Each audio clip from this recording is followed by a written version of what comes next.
இந்த வாரம் முதலாவது கேள்வி என்னென்று கேட்டால்,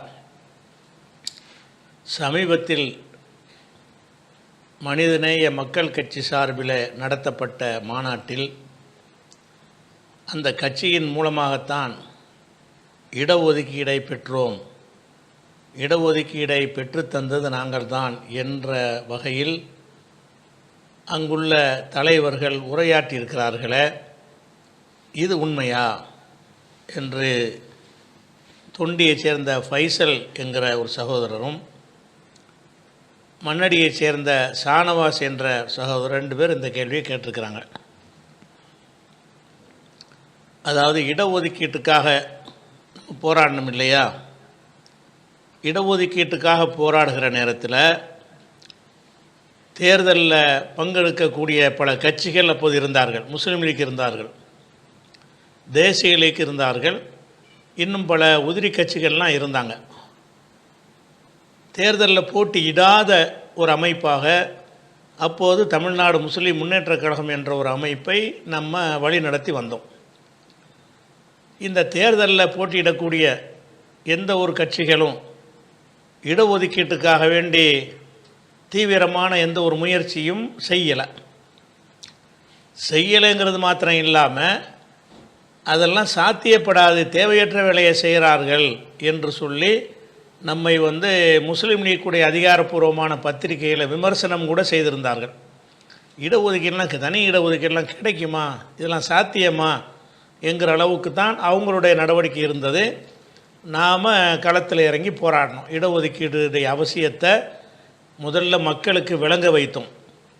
தமிழகத்தின் பல பகுதிகளில் பொதுக்கூட்டங்கள் வழியாகவும் கருத்தரங்குகள் வழியாகவும் இடஒதுக்கீட்டுடைய அவசியத்தையும், இடஒதுக்கீடு நமக்கு தனியாக இல்லாத காரணத்தினால் நாம் அடைந்திருக்கிற பின்னடைவுகளை பற்றியும் தெளிவாக விளக்கி மக்களுக்கு முதல்ல விழிப்புணர்வு ஊட்டினோம்.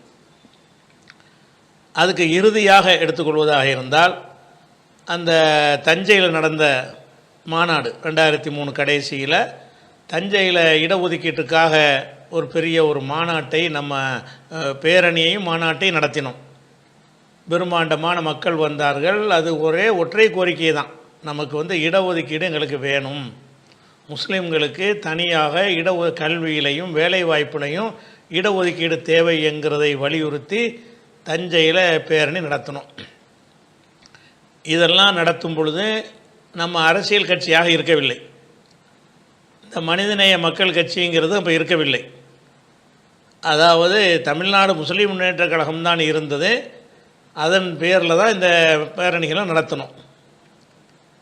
இப்போ இடஒதுக்கீட்டுடைய அவசியத்தை வலியுறுத்திய பிறகு அவங்க தேர்தல் ஆசை நம்ம ஒரு அரசியல் களத்து இவ்வளவு மக்களையும் கூட்டிட்டோம், இதை நமக்கு ஒரு ஆதாயமாக பயன்படுத்தி கொள்ளணும் என்று நினைத்து தான் இந்த மனிதநேய மக்கள் கட்சி ஆரம்பித்தாங்க. அல்லாஹ்வின் மீது சத்தியமாக நாங்கள் தேர்தலில் போட்டியிட மாட்டோம், எங்களுக்கு ஓட்டு கேட்க மாட்டோம் என்று அல்லாஹ்வை முன்னிறுத்தி சமுதாயத்தின் மத்தியில் சத்தியம் செய்தவர்கள் இந்த தஞ்சையில் நடந்த கூட்டத்தை பார்த்தவுடனே தடுமாற்றம் அடைந்து, நாம் ஒரு கட்சியாக ஆரம்பித்து ஏன் கண்டவனுக்கும் ஓட்டு போடுறது, நமக்கு போடட்டுமே அப்படிங்கிற ஒரு நிலைமைக்கு வந்தார்கள் என்பதெல்லாம் வரலாறு. சரி, அதுக்கு பிறகு தஞ்சைக்கு பிறகு ஏதாவது இடஒதுக்கீட்டுக்காக ஏதாவது செஞ்சாங்களான்னா ஒன்றுமே செய்யலை.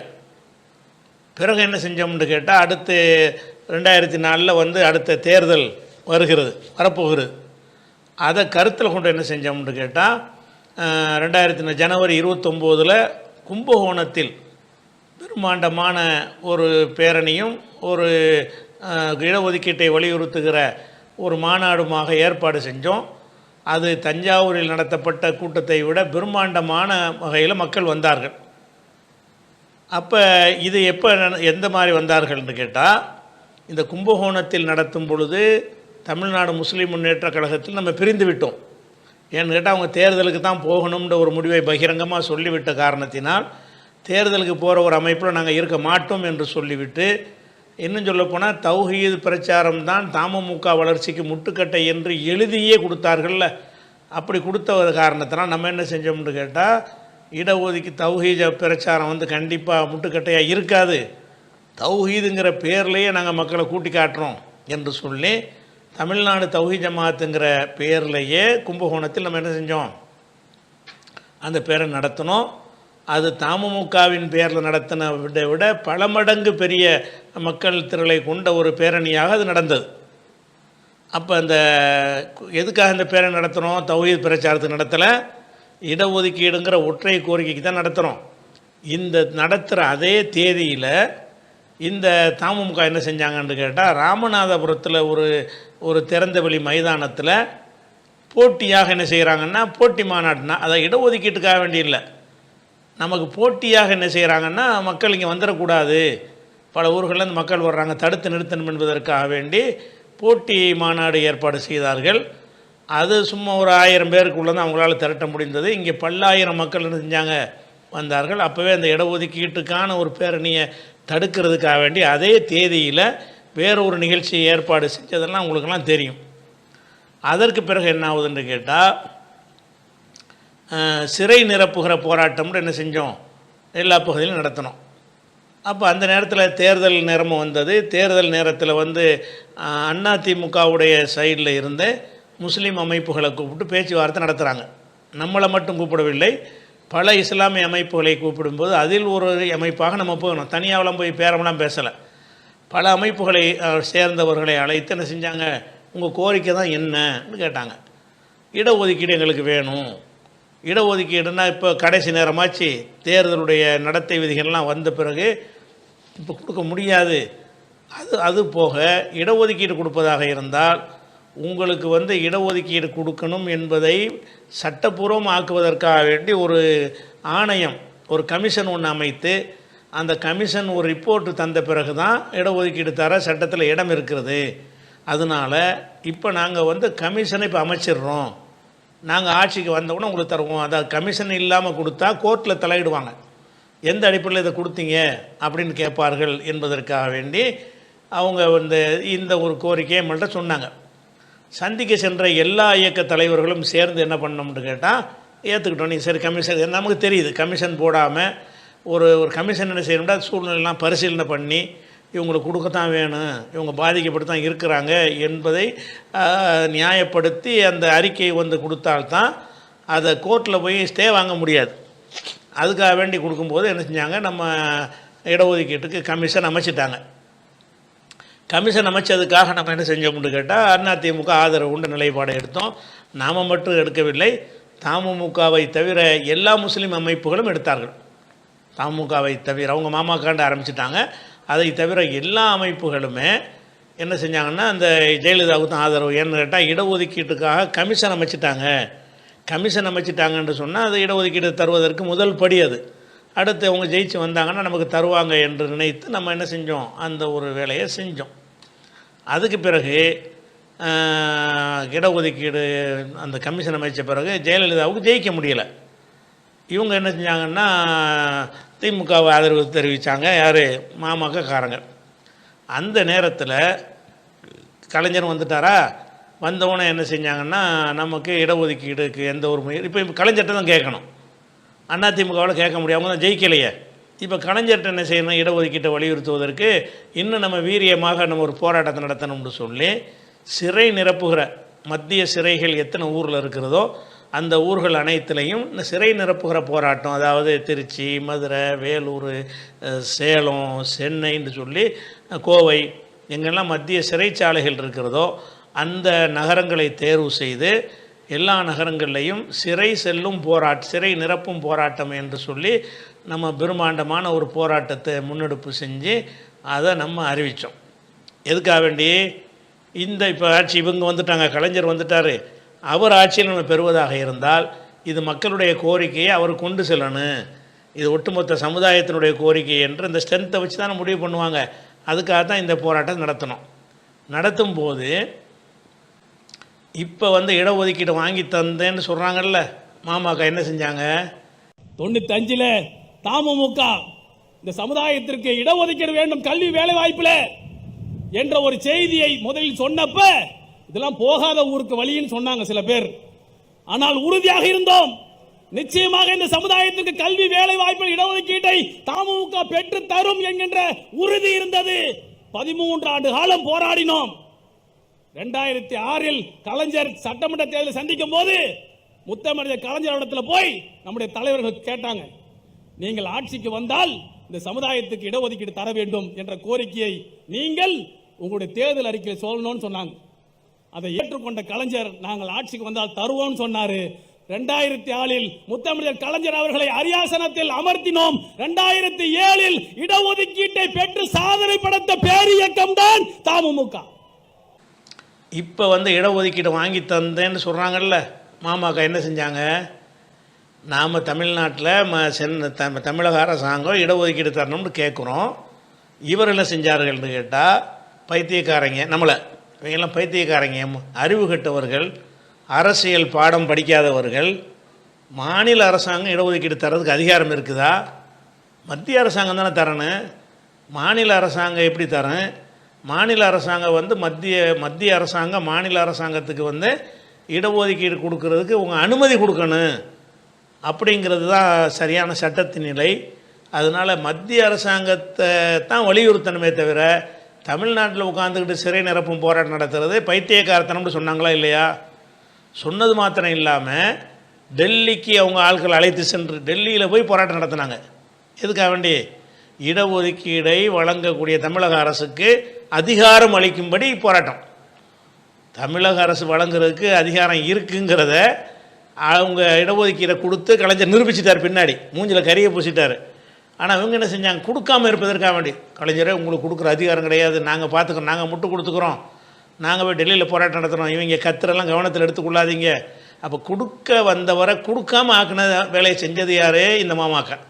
இவங்க நாங்கள் தான் வாங்கி தந்தோங்கிறாங்க. இடஒதுக்கீட்டுக்காக சிறை செல்லும் போராட்டத்தில் நாம் கொத்து கொத்தாக கைது செய்யப்பட்டு கொண்டிருக்கிற அந்த நேரத்தில் இவங்க டெல்லியில் ஒரு 500 பேரை ஒவ்வொரு ஆளுக்கு அன்றைக்கி 2000 ரூபா செலவு, இன்றைக்கி கணக்கு பண்ண பல லட்சங்கள் ஓடியாரம், அவ்வளோ ரூபா செலவு அழுத்து டிக்கெட் எடுத்து கொடுத்து என்ன செஞ்சாங்க? டெல்லியில் கொண்டு போய் வைத்து ஒரு போராட்டம்னு பண்ணாங்க. அப்போ டெல்லியில் எதுக்குப்பா இடஒதுக்கீட்டுக்கு போராட்டம் பண்ணுறேன்னு கேட்டால், தமிழ்நாடு அரசு கொடுக்க முடியாது, இவங்க வழங்காமல் பண்ணுறாங்க. அப்போ இடஒதுக்கீட்டு போராட்டத்தை பைத்தியக்காரத்தனமாக்கி அதை நீர்த்து போக செஞ்சு கலைஞர் கொடுக்காமே இருக்கட்டும், அவருக்கு அதிகாரம் கிடையாது, அதிகாரம் இருந்தால் தான் கொடுத்துருப்பார்ல அப்படின்னு சொல்லிவிட்டு அந்த கலைஞர் இடஒதுக்கீடு கொடுப்பதை தாமதப்படுத்துகிற வேலையை செய்துவிட்டு உங்களுக்கு கொடுக்கவே இயலாது என்று முட்டு கொடுத்து விட்டு நாவு கூசாமல் நாங்கள் தான் வாங்கி தந்தோன்னு பேசுகிறாங்க. அந்த மாநாட்டில் தமுமுக தான் வாங்கி, மாமாக்கா தான் வாங்கி, மாமாக்கா இடஒதுக்கீட்டுக்கு எதிராக தானே வேலை செஞ்சீங்க. நாங்கள் தானே தௌஹீத் ஜமாத்துங்கிற பேரில் எல்லாத்தையும் பண்ணணும். அது ஒரு விஷயம்.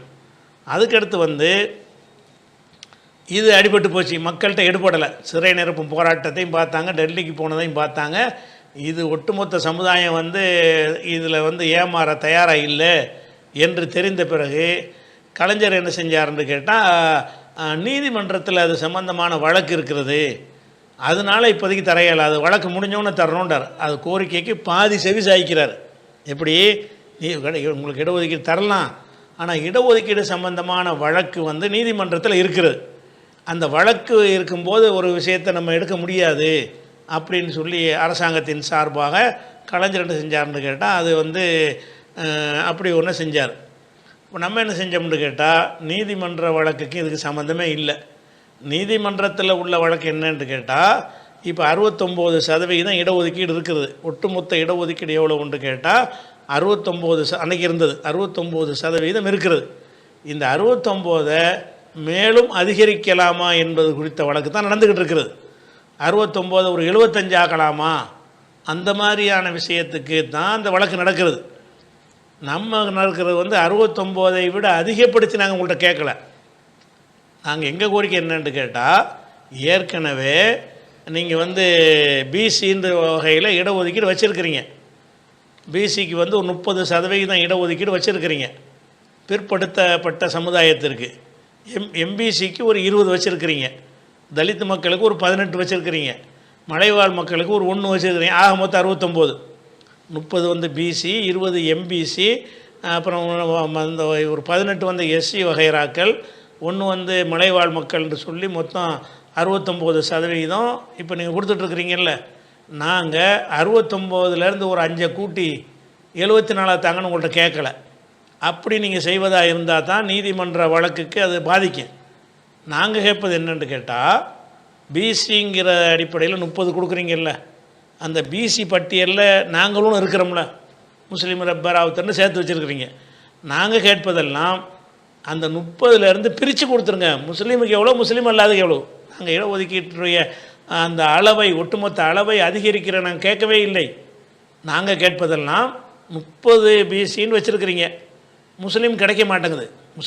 முஸ்லீம்களே அதில் சேர்த்து இருக்கிறீங்க, ஆனால் அனுபவிக்கிறலாம் வேறு வேறு சமுதாயத்துக்காரங்க அந்த பிசிங்கிற கோட்டாவை எடுத்துடுறாங்க.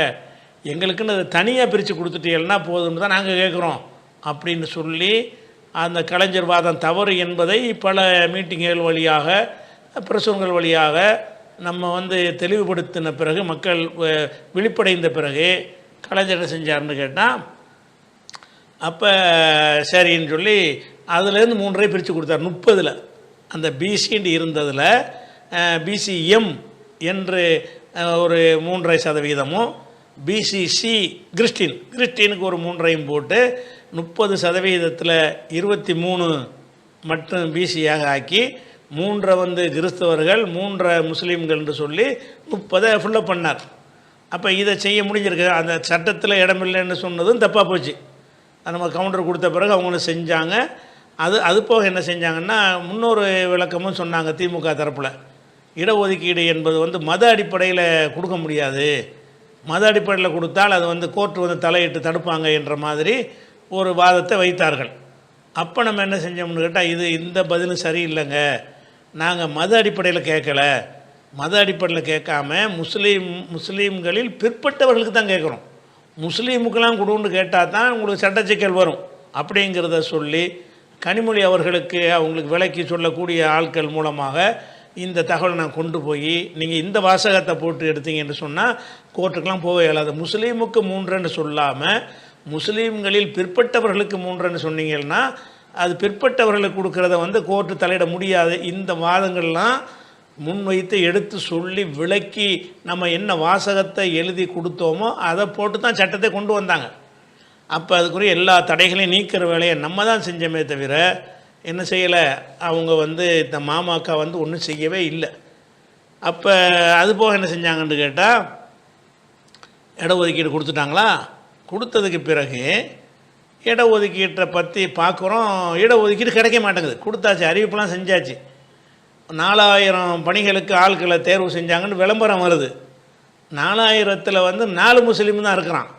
அப்போ இதோட 3% 3% கொடுத்தீங்க, அந்த மாதிரி இல்லையே என்று சொல்லி அந்த அரசு வேலைவாய்ப்பு கொடுப்பாங்கள்ல, அரசு பணியாளர் தேர்வாணையம், அதன் சார்பில் அளிக்கப்படுற விளம்பரங்கள்லாம் எடுத்து தொகுத்து, இந்த விளம்பரங்களில் இத்தனை வேலைக்குன்னு நீங்கள் போட்டிருக்கிறீங்க, அதில் முஸ்லீம் எத்தனை பேர் இருக்கான்னா இவ்வளோ தான் இருக்கிறான் அப்படின்னு ஒன்று நம்ம எடுத்து என்ன செஞ்சோன்னு கேட்டால், இது 3ங்கிறீங்க, 1/2% கூட எங்களுக்கு கிடைக்கல, 3ங்கிறது ஏட்டில் தான் இருக்கிறது அப்படிங்கிற மாதிரி நம்ம என்ன செஞ்சோம், அதை கண்டித்து அந்த இடஒதுக்கீடு கொடுப்பதாக சட்டத்தையும் போட்டுவிட்டு கொடுக்க மறுக்கிற ஒரு வேலையை அரசாங்கம் செய்கிறது அப்படின்னு சொல்லிட்டு என்ன செஞ்சோம். உதாரணம் அந்த விளம்பரம் 149, 150, 152 இந்த நம்பர், விளம்பரத்துக்கு நம்பர் வச்சுருப்பாங்க. அந்த நம்பர் விளம்பரத்தை நீங்கள் பார்த்தா தெரியும். அதில் போட்ட எண்ணிக்கைக்கும் முஸ்லீம்களுக்கு கொடுத்த நம்பருக்கு சம்மந்தமே இருக்காது, 3 வராது. அப்போ இதை வச்சு நம்ம என்ன செஞ்சோம்னு கேட்டால், கண்டித்து இது கலைஞர் ஏமாத்துறாருன்னு சொல்லி நம்ம அதுக்கு எதிராக கடுமையான முறையில் ஒரு போராட்டத்தை பண்ணணும். அப்போ என்ன செஞ்சாங்க மாமாக்காவோட, ஆமாம் இது பெரிது அநீதி இழைக்கப்பட்டுச்சு அப்படின்னு சொல்லிட்டு அவங்களுடைய பத்திரிகையில் அடுத்த நாள் இருந்தாங்கன்னா கண்டித்து அறிக்கை விட்டாங்க. உடனே 1 மணி நேரத்தில் அறிக்கையை அழிச்சு விட்டாங்க. கண்டித்து அறிக்கை விட்டுட்டு அழிச்சிட்டு என்ன செஞ்சாங்கன்னு கேட்டால், அது ரோஸ்டர் முறையில் தான் கொடுப்பாங்க, விளங்காமல் இவங்க போராடிட்டு இருக்கிறாங்க, ரோஸ்டர்னு ஒரு முறை இருக்குது, அந்த ரோஸ்டர் முறையில் தான் நமக்கு இடஒதுக்கீடு கிடைக்கும் அப்படின்னு சொல்லி ஒரு விளக்கத்தை கொடுத்தாங்க. அவங்களோட தொலைக்காட்சி பேட்டிகள்லையும் அவங்களுடைய பத்திரிகைகளையும் எழுத்து மூலமாகவும் போட்டுட்டு, நம்ம இடஒதுக்கீடை கொடுத்து ஏமாத்துறீங்கன்னு போராட்டம் பண்ணுறோம்ல, அதை அர்த்தம் இல்லாமல் ஆக்கி இப்படித்தான் கிடைக்கும், ரோஸ்டர் தான் கிடைக்கும்ட்டாங்க. கலைஞர் காலத்தில் கொடுத்து விட்டு கொடுக்காம ஏமாத்தினதை கண்டித்து நம்ம மக்களுக்கு விழிப்புணர்வு ஏற்படுத்தினால் நம்மளை கிறுக்கனாக்குனாங்க. இடஒதுக்கீடு வாங்கி தந்தோண்டிய இந்த துரோகத்தை நியாயப்படுத்தி எத்தனை பேட்டிகள், இப்போ உங்களுடைய பத்திரிகை, உங்களோட பேப்பர் எடுத்து படித்து பாருங்கள், மக்கள் உரிமையில் அந்த நேரத்தில் வந்த பத்திரிகைலாம் எவ்வளோ நியாயப்படுத்தி எழுதுகிறாங்க. நமக்கு கிடைக்காது, இப்போலாம் அவசரப்படக்கூடாது, கிடைக்கும். ரோஸ்டர் முறைன்னா அது சம்மந்தமான எல்லாம் ஃபுல்லப் பண்ணி முடித்த பிறகு என்ன செய்யும், உங்களுக்கு கிடைக்கும். நாங்கள் தான் வாங்கி தந்தாங்கிறாங்க. அதுக்கப்புறம் என்ன ஆச்சுன்னா, இது ரோஸ்டருங்கிற பித்தலாட்டம் பண்ணுறீங்கன்னு சொல்லி நம்ம என்ன செஞ்சோம், கடுமையான அதுக்கு எதிராக ஒரு போராட்டம்லாம் பண்ணினதுக்கு பிறகு கலைஞர் என்ன செஞ்சார் தெரியுமா, இவங்க மூஞ்சில் கரியை பூசினார். நான் நல்ல எண்ணத்தில் இடஒதுக்கீடு கொடுப்பதற்கு நடவடிக்கை எடுக்கிறேன், அதிகாரிகள் உள்ள நுழைஞ்சு கெடுக்கிறாங்கிறார். இந்த ரோஸ்டருங்கிற விஷயம் அதிகாரிகள் கிடைக்காமல் இருப்பதற்கு இவங்க சட்டத்தில் இடம் இல்லைண்டாங்க. கலைஞர் என்ன பண்ணார், சட்டத்தில் இடம் இருக்குது, இவங்க தான் கெடுக்கிறாங்க அப்படின்னு சொல்லிட்டு அதிகாரிகள் மேலே பழியை போட்டு என்ன செஞ்சார், அப்புறமேல் எந்த அறிவிப்பு வந்தாலும் 100 பேர் சேர்க்குற அறிவிப்பு வந்தாலும் 3.5 முஸ்லீமுக்கு வர ஆரம்பிச்சிச்சு, கிடைச்சிச்சு. அப்போ இந்த 3ஐ உறுதிப்படுத்துறதுக்கு உள்ள வேலையும் செஞ்சப்போ இடஒதுக்கீட்டுக்கு தரவர் தயாராக இருந்தாலும் கொடுக்காதே, உனக்கு அதிகாரம் இல்லைன்னு சொன்னீங்களா இல்லையா? நீங்கள் வாங்கி தந்த ஆளுங்களா? டெல்லியில் போய் இதுக்கு அர்ப்பணம் பண்ணீங்க, அதை செஞ்சீங்க. அதே மாதிரி இடஒதுக்கீடு கொடுத்துட்டு கொடுக்காம போன அந்த சந்தர்ப்பத்தில் அப்படி தான் கொடுக்க முடியும். நீங்கள் விளங்காமல் பேசுகிறாங்க, சட்டம் தெரியலை, இடஒதுக்கீடுடைய முறை அவங்களுக்கு விளங்கலை, நமக்கெல்லாம் விளங்கலையா என்று நம்மளை கிறுக்கனாக்கி விட்டுட்டு என்ன செஞ்சாங்க, அந்த துரோகத்தை நியாயப்படுத்தினார்கள். ஆனால் அவர் கலைஞர் என்ன பண்ணிட்டார், துரோகம் தான் நடந்திருக்கிறது, கீழே உள்ள அதிகாரிகள் நம்ம கொடுக்குறத தடுக்கிறார்கள்னு சொன்னார். அதனால் இடஒதுக்கீட்டை பொறுத்த வரைக்கும் இவர்கள் இடஒதுக்கீட்டுக்கு எதிரான அம்புட்டு வேலையும் செஞ்சாங்க. அதுக்கு மீறி நம்ம களத்தில் போராடக்கூடிய அமைப்பு மட்டும் இல்லாமல் இருந்துச்சுன்னு வைங்க, ரோஸ்டரை சொல்லியே க்ளோஸ் பண்ணியிருப்பாங்க. நம்ம ரோட்டில் இறங்க டெல்லியை சொல்லியே இந்த இடஒதுக்கீடு இல்லாமல் ஆக்கியிருப்பாங்க. டெல்லியில் போய் டெல்லிக்கு தான் அதிகாரம் இருக்குன்ற உடனே அப்படியே அமைங்கிரும்ல, போராட்டம் பண்ண ஆள் இல்லைன்னு வைங்க, இதுதான் சாக்கா போச்சுன்னு கலைஞர் இல்லைன்னு இருப்பார். நம்ம நின்று களத்தில் நின்று மக்களை திரட்டி இந்த பம்மாத்தெல்லாம் எங்கள்கிட்ட நடக்காதுன்னு காட்டினதுனால தான் அவர் தந்தாரை தவிர, இவர்கள் கலைஞரை நீ கொடுத்துறாதுன்னு தானே போராட்டம் பண்ணிங்க. உங்களுக்கு என்ன அதிகாரம், நம்ம போராட்டம் பண்ணி வந்துச்சுன்னு வரக்கூடாதான்.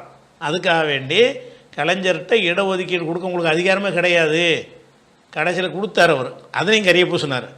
அதிகாரம் இல்லைங்கிற இந்த அருக்கு படுறா நான் கொடுக்குறேங்கிறார். அப்போ தானே சொல்லியிருக்கிறாங்க. கலைஞரை சொல்லாத ஒன்றைத்தான் இவர்கள் சொல்லி, அதாவது நம்ம அரசாங்கத்துடைய ஒரு அன்பை பெறுவதாக இருந்தால் இந்த தர்ம சங்கடத்தை உண்டாக்கக்கூடாது, இடஒதுக்கீடு கேட்டவங்களுக்கு சங்கடத்தை உண்டாகக்கூடாது, எம்எல்ஏ ஒதுக்கும்போது 2 சீட்டை கூட தந்துட்டு போங்க, அதோடு நிறுத்திக்கிறேன்னு, அதுக்கெல்லாம் இது பாதிப்பாக வரும்னு சொல்லி நடந்தீங்களா இல்லையா? இப்படி நடந்து ஒரு அயோக்கியத்தனம் பண்ணிவிட்டு அந்த கூட்டத்தில் நாங்கள் தான் வாங்கி தந்தோங்கிறாங்க. கொடுக்காதக்குரிய அம்புட்டு வேலையும் செஞ்சாங்க. இடஒதுக்கீடு முஸ்லீமுக்கு கிடைக்கக்கூடாதுங்கிறக்குரிய அம்புட்டு வேலையும் செஞ்சார்கள் இந்த மாமாக்காங்கிற பேரில். அதை மீறி கிடைச்ச பிறகு நாங்கள் சொல்லி தான் இடஒதுக்கீடு தந்தாருன்ட்டாங்க. நீ சொன்னிய எப்போ சொன்ன, எப்போ நீ போராட்டம் பண்ண, மாமாக்காண்ட ஆரம்பித்த பிறகு இடஒதுக்கீட்டுக்காக வேண்டி? அப்போ கிடைச்சதுக்கு பிறகு என்ன செய்கிறாங்கன்னு எதனால கிடைச்சுன்னு உலகத்துக்கே தெரியும். ஏன் களத்தில் நிற்கிறானோ அதை வச்சு தான் தருவாங்க. நீ களத்தில் நிற்கலை மட்டும் இல்லை, நாங்கள் செய்கிற இந்த போராட்டம் தப்புன்னு சொன்னேன், மாநில அரசில் போய் இடஒதுக்கீடு கேட்குறாங்க கிறுக்கு பயில்வோன்னு சொன்னியா இல்லையா? இப்படி சொல்லிவிட்டு நீ பேசாமல் கண்டுக்கிறாமல் ஏதோ தேவை சொல்லி தொலைச்சிட்டு போக வேண்டிய நான் உங்கள் கூட்டங்களில் எதுக்கு செஞ்ச துரோகத்தை மறைச்சி நாங்கள் தான் இடஒதுக்கீடு தந்த மாமாக்கா எதற்கு தேவை, நம்ம அப்படி ஒரு இல்லாவிட்டால் இடஒதுக்கீடு கிடைத்திருக்குமாங்கிற. அடே நீ இல்லாமல் இருந்தேன்னு சொன்னால் இன்னொரு 2 வருஷம் முன்னாடி கிடைச்சிருக்கும். அவள் உடனே தர ரெடியாக இருந்தவர 2 வருஷம் லேட்டாக்குனது காரணம் யார், நீங்களும் தான். அப்போ இன்னும் கொஞ்சம் முன்னாடி கிடைக்கிற அளவுக்கு நெருங்கி இருந்ததை மாநில அரசுக்கு அதிகாரம் இல்லைன்னு சொல்லி ஒரு வாதத்தை எடுத்து வச்சு நாசமாக்குனது இவர்கள் தான். இவங்க சொல்கிறாங்க நாங்கள் தான் வாங்கி தந்தார என்னென்ன வரலாற்றை மறைச்சிடலான்னு பார்க்குறீங்களா? அதனால் இப்போ புழுகி இருக்கிறார்கள், பச்சையாக புழுகி இருக்கிறார்கள் என்பது என்ன சொன்னீங்க யாபத்தில் வச்சுக்கிறேன்னா, அந்த வரலாறுலாம் பழைய சகோதரருக்கு தெரியும். இடஒதுக்கீட்டுக்கு எதிராக என்னென்ன வேலையெல்லாம் செஞ்சீங்க, இந்த கூட்டணி, இந்த சீட்டுங்கிற இந்த எம்எல்ஏஸ், இந்த அடிமைத்தனத்துக்காக வேண்டி எந்த அளவுக்கு சமுதாயத்தை எல்லாம் விற்றார்கள் எல்லாமே எல்லாம் தெரியும், மக்கள் மறக்கலை. அதனால் மறுபடியும் இந்த மாதிரி பேசுனீங்கன்னா பழைய வண்டவாளத்தெல்லாம் எடுத்து எல்லாத்தையும் மறுபதிப்பு செய்ய வேண்டிய அவசியம் ஏற்படும் என்பதை நம்ம எச்சரிக்கையாக சொல்லிக் கொள்கிறோம்.